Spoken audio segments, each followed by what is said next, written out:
बब्बल अगर जिंदा रहा तो नागिस्तान का अस्तित्व खतरे में पड़ जाएगा और हम ये होने नहीं देंगे। लेकिन पिताजी, जो हुआ उसमें बब्बल जी का क्या दोष है? वो तो हालात के हाथों मजबूर हैं। और फिर नागिस्तान को डर उस सपेरन से है ना, फिर आप उस सपेरन को मारकर। बात को समझने की कोशिश करो। अच्छा, एक सपेरन को मारकर इस मुश्किल का हल नहीं निकलेगा। कल को कोई और सपेरन उठकर खड़ी हो जाएगी। जब तक बब्बल के मन में नागिस्तान जिंदा है, ये खतरा बना रहेगा। इसलिए नाग स्मृति में लिखा हुआ है, कोई भी इंसान जिसके दिमाग में नागिस्तान की स्मृति अंकित है, उसे मरना होगा। अगर ऐसा है तो आप भी मेरी बात सुन लीजिए। मैं बब्बल जी को कुछ नहीं होने दूंगी। उनकी पत्नी होने के नाते उनकी रक्षा करना मेरा फर्ज है और मैं वो फर्ज निभाऊंगी, हर हाल में निभाऊंगी। कैसे निभाएगी तू? इतनी ताकत नहीं है तुझ में। देखा नहीं, उस सपेरा ने तुझे पकड़ ही लिया था, मार देती तुझे वो। ये तो मैं वक्त पर पहुंच गया और दूसरी दोन बजाती, ताकि तुम पर उस सपेरन की बीन का असर ना।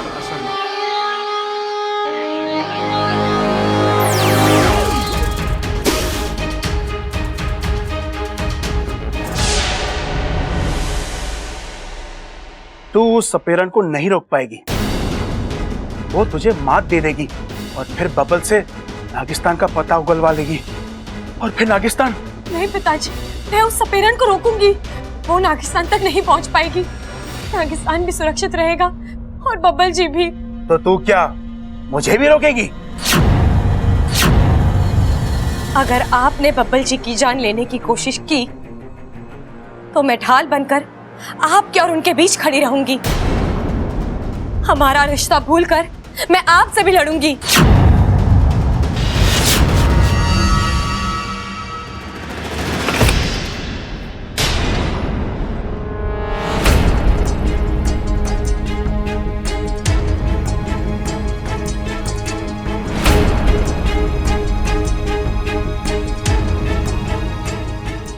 हो गई बात? नहीं, वो काफी वक्त हो गया था तो इसलिए मैं। इच्छा, क्या ये वाकई में तुम्हारे पिता है? नहीं बब्बल जी, ये मेरे पिता नहीं है। आप इन्हें यहाँ से ले जाइए। इच्छा बेटा, अच्छा याद कर, मैं वही हूं, तेरा वही पिता जो तेरे चेहरे पर एक एक मुस्कुराहट लाने के लिए कुछ भी करता था। तुझे इसी कंधे पर बिठाकर दुनिया दिखाता था। तेरी बीमारी में तेरे सिराने बैठकर इन्हीं हाथों से खाना खिलाता था। पिताजी के आगे पीछे तेरी जिंदगी चलती थी और आज तो इच्छा, अपनी आंखें बंद कर, अपना हाथ मेरे सर पर रख और अपनी मन की आंखों से देख मुझे। क्या तू अब भी यही कहेगी कि मैं तेरा पिता नहीं हूं?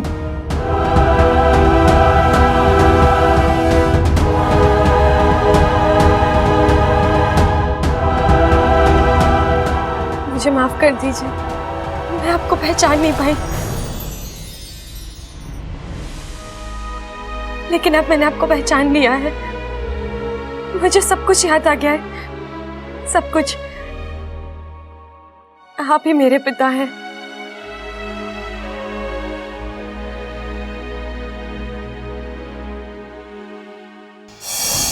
शिव जी ने हमारी प्रार्थना सुन ली, हमारी छोरी की याददाश्त वापस आ गई। इच्छा, मुबारक हो। ए माँ, सालों बाद बाप बेटी का मिलन हुआ है। आज का दिन हमारे लिए किसी त्योहार से कम ना है, क्यों भाई? अरे क्या बात कर रहे हो पिताजी? इनसे कहो कि आज का दिन हमारे लिए किसी त्योहार से कम ना है। अरे भाई पिताजी भी तो वही कह रहे हैं। अच्छा, हाँ। अरे मुझे तो इनकी शक्ल देख के लगा कि कुछ और बड़बड़ा रही है। ओ भाई चुप हो जा वरना तेरी शक्ल बिगाड़ दूंगा मैं। अरे दादाजी मैं हूँ, मेरी क्यों बिगाड़ती? बबल, वहाँ खड़ा खड़ा क्या देख रहा है? ससुर जी के पैर नहीं छुएगा?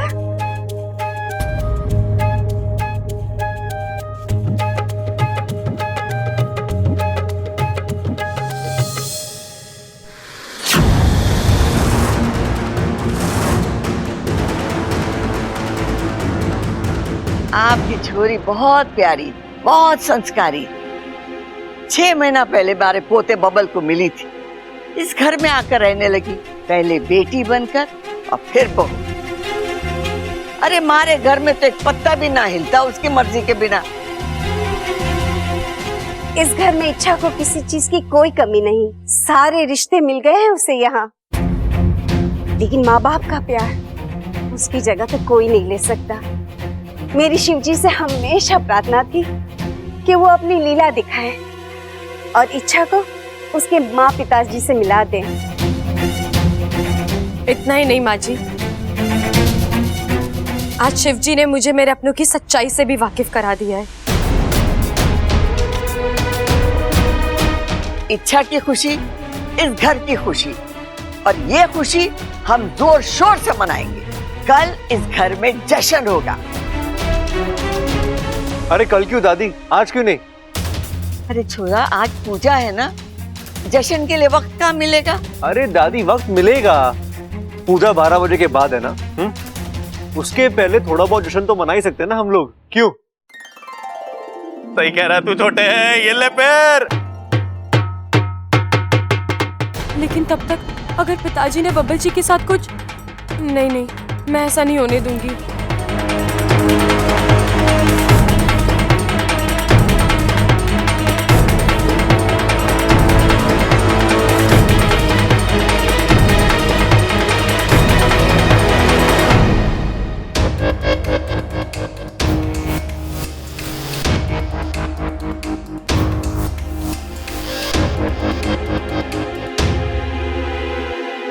अब क्या हुआ? तुम अब भी दुखी हो? क्या कमाल करती हो यार तुम। इतने दिनों बाद तुम्हारी याददाश्त वापस आई है, तुम अपने पिताजी से मिली हो। अरे तुम्हें तो खुश होना चाहिए। अच्छा एक बात बताओ, तुमने पहले अपने पिताजी को पहचानने से इनकार कर दिया, फिर हाँ बोल दिया। ये मामला क्या है? कुछ तो बोलो, मैं ही बोले जा रहा हूं, बताओगी तुम? बबल जी, आपको आपके सारे सवालों के जवाब मैं बाद में दूंगी। पहले आप मेरी बात ध्यान से सुनिए। आप मेरे पिताजी से दूर रहेंगे। क्यों? प्रॉब्लम क्या है? अरे अच्छा, मुझे तो वो अच्छे लगे। मेरा मतलब है कि उन्होंने इतने सबूत भी तो दिए कि वो तुम्हारे पिता है। तो फिर अच्छा, उनकी बताई हुई कहानी में और तुम्हारी कहानी में कोई फर्क है क्या? तुम उन्हें पसंद नहीं करती हो? नहीं, ऐसा कुछ नहीं है। तो फिर बात क्या है? वो मैं आपको अभी नहीं बता सकती बब्बल जी। और आप मुझसे बिना कोई सवाल किए मेरी बात नहीं मान सकते क्या? नहीं मान सकता। तुम जब भी मुझसे कुछ छुपाती हो ना, मुझे डर लगता है तुम्हारे लिए, चिंता होती है तुम्हारी, टेंशन होता है मुझे। अच्छा हम पति पत्नी हैं, तो हम दोनों के पीछे लुका छुपी किस लिए? खुलकर बताओ ना, बात क्या है? अच्छा कहीं तो मैं ऐसा तो नहीं लग रहा कि वो तुम्हें अपने साथ ले जाएंगे? हाँ, यही डर है मुझे। अच्छा पागल हो तुम, हाँ? कुछ भी सोचती हो यार। अरे अच्छा तुम्हारे पिता तो क्या, मौत भी हम एक दूसरे से अलग नहीं कर सकते। बब्बल जी, ऐसी बेहुदा बातें मत कीजिए। क्या हो जाता है तुम्हें?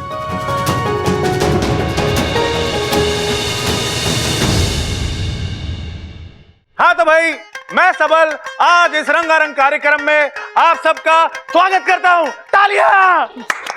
अरे स्वागत ही करता रहेगा या आगे भी कुछ बोलेगा? कर रहा भाई। हाँ तो भाई, जैसा कि आप लोग सब जानते ही हैं कि हम यहाँ पे क्यों इकट्ठा हुए हैं। भाई क्यों इकट्ठा हुए हैं? याद आया याद आया। हाँ हाँ बब्बल, आज मेरे छोटे भाई बब्बल का जन्मदिन है। तालियां। चंचल, मारा लठ लेका, आज इसकी अकल ठिकाने लगानी है। मन्ने अरे पिताजी आराम से। भैया ये जश्न मेरे जन्मदिन का नहीं है, इच्छा और उसके पिताजी के मिलने का जश्न है। हाँ तो भाई, इस रंगारंग कार्यक्रम की धमाकेदार शुरुआत करने जा रहा है आप सभी का प्यारा सबल। तालियां। तालियां। बजा दो। हाँ भाई एक मिनट। तो दादी, इस कार्यक्रम की शुरुआत में अपनी क्लासिकल आवाज में एक क्लासिकल सॉन्ग पेश करने जा रहा हूं मैं, दादी। जीता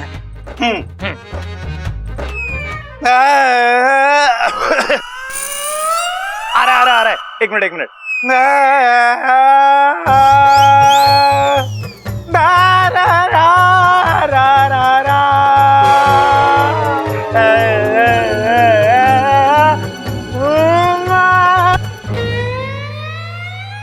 सबल, चुप कर जा। गधा जब अपना गला साफ करता है ना, तब भी तुझसे ज्यादा सुरीला होता है वो। दादी, इस पूरे घर में मैंने देख लिया है, किसी को भी मेरे टैलेंट की कदर ना है। ओ भाई, इस घर में तू अकेला ना है, हम सब भी हैं। हम भी अपना टैलेंट दिखाएंगे, क्यों भाई? 1 2 3 4।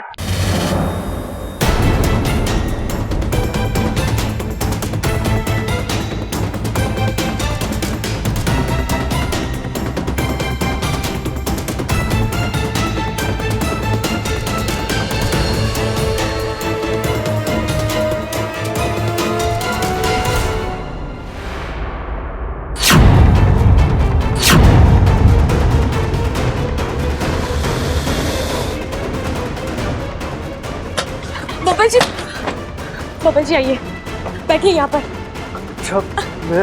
बैठिए।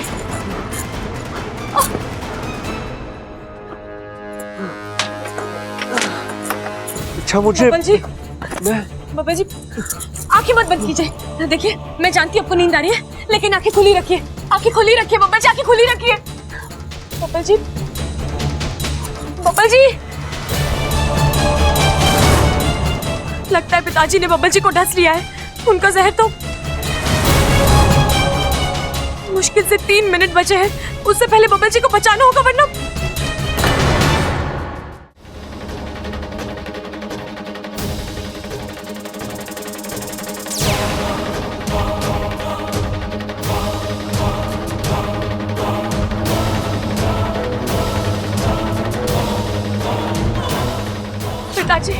पिताजी बब्बल जी,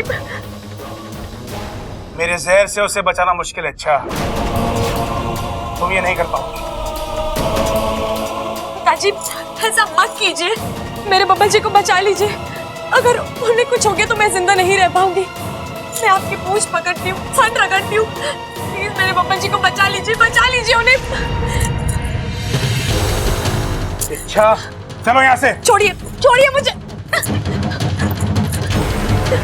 अच्छा, मैंने कहा चलो, छोड़ो से, कोने दो से। छोड़िए।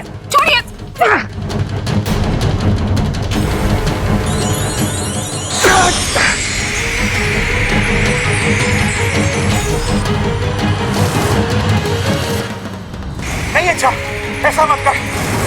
बब्बल को बचाने का मतलब है नागिस्तान की तबाही। ये तो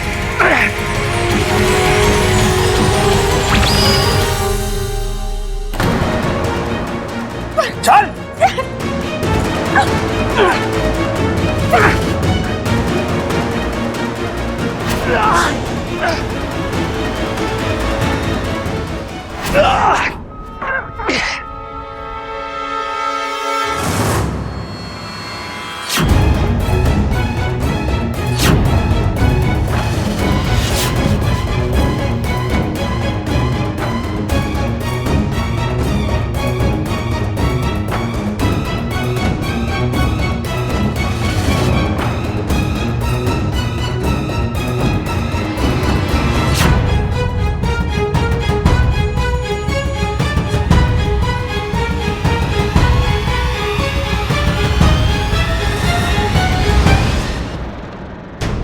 बबल जी, बबल जी, बबल जी, बबल जी।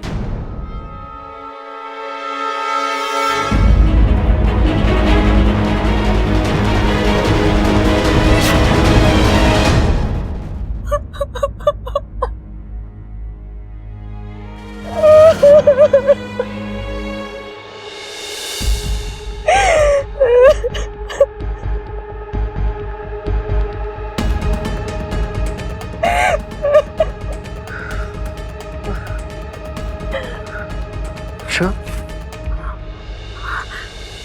बबल जी, आप ठीक है?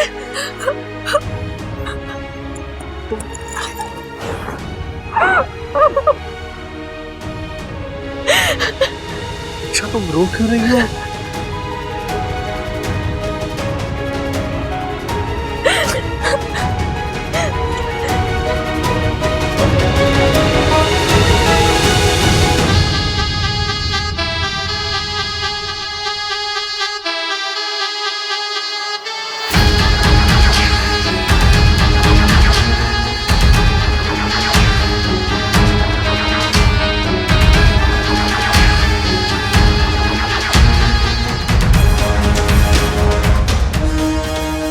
कौशल्या जी, प्रणाम। प्रणाम। पूजा की तैयारी हो गई? आपने पूजा के लिए जो जो सामग्री कही थी सब ला के रखी। हमारी तरफ से भी हम पूरी तैयारी करके आए हैं। वो देखो जी, बब्बल भी आ गया।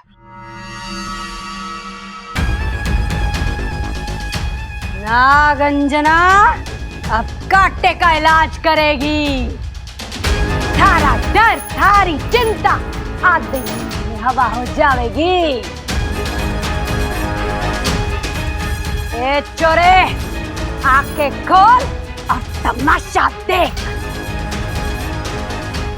अब नाग दोष से थारी मुक्ति निश्चित है। लेकिन नागंजना जी, वो जिसकी वजह से नाग दोष हुआ है उसका क्या? उसकी भी पूंछ कटेगी।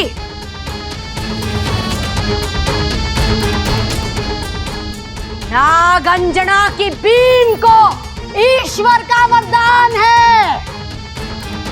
वो नाग के अंश से वंश तक सबका सर्वनाश करेगी। नागंजना जी, हम किसी का बुरा नहीं चाहते।